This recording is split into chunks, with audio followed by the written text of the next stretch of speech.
Should you buy a gun? Yeah, you should.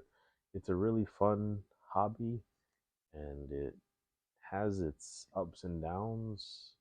And the big thing that people will probably talk about is the cost, right? Like once you get into ammunition, you get into extra magazines, you get into lights and optics, you start pushing that upper echelon of cost, right? So cost is going to be a big thing, but if you can get past that hurdle and see the reasons why you should have, a firearm, then you will be pretty set. Okay? The Second Amendment is a big thing.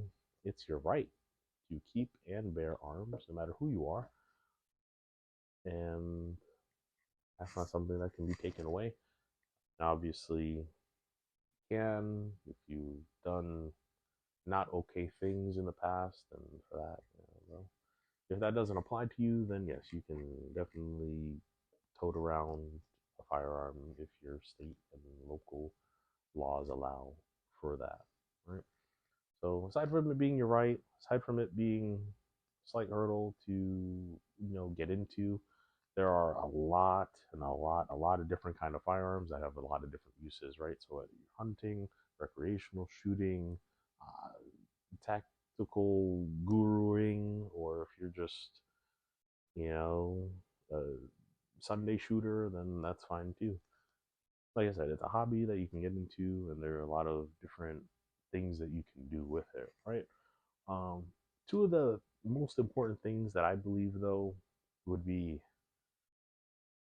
self preservation and home defense, right?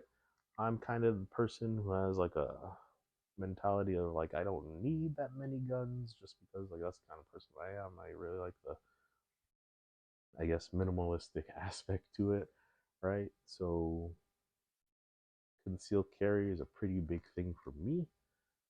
Home defense, I probably shoot this at least 2 times a month, and I like to keep my skills up because anything with fine motor skills, then over time you lose them. So if you can shoot your guns frequently, uh, all of the extra stuff on here is important, but there's nothing that's going to be more important than ammo, right? So then you have your hollow points versus your range ammo, your ball or FMJ, whatever you want to call it. Home defense, now, that's where you get into, shotguns, rifles, bigger full size handguns, or whatever. Uh, it doesn't really matter what you use. Somebody's going to be like, oh, you should get a shotgun for home defense, or you should get a full size Glock 17 for home defense, or you should have an AR for home defense. And really, it doesn't matter.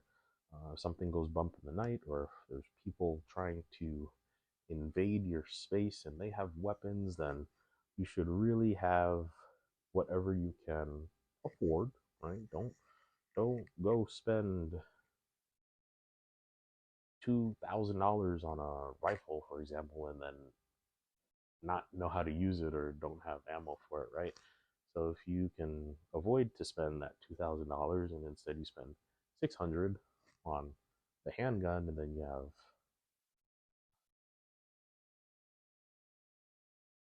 spend $600 on the handgun, and then you have $1,400 to spend on ammo, then that's going to be even better because then you get to practice, and you'll have this, or spend $600 on a rifle and then have that 1,400 for ammo and training. Okay. Um, Most important thing when buying a gun though is going to be that ammo and training. Like me, for example, I like to shoot at least 2 times a month. I have an indoor range that I go to, and that I feel for me keeps me pretty sharp, right? Like I said, carrying the gun is going to be one thing. Um, Using it for home defense, this is just the go-to. It has a flashlight. That's important so that you can see and identify. The red dot is it's new age stuff. It's new. You know, iron sights are good too. Everything has its pros and cons. Somebody, you know, will be like, oh, get a red dot. Oh no, red dots are bad. Get a iron or just keep your iron sights. Um, training, training. You got to practice. At first, when I first bought this setup, and I got the RMR put on, I was having a hard time finding a dot. I was kind of washed, and I didn't really like the way that this shot. Um, but after I spent several hours, you know, hours training that dot and that recoil management, uh, the Glock 19 became a pretty good performer after that, right? So just to recap, the reasons why you should buy a gun is because it's fun, good hobby to get into, it's right, and protecting and keeping yourself and your home and whatever else you can defend at that given point in time with said firearm, said the bad guys come and attack, this is what you're gonna want. Okay. Um, stay tuned for the next one, and stay tuned for the next one. Don't forget to like, comment, subscribe, hit the notification bell, and I will make another video soon. Thank you. Appreciate that.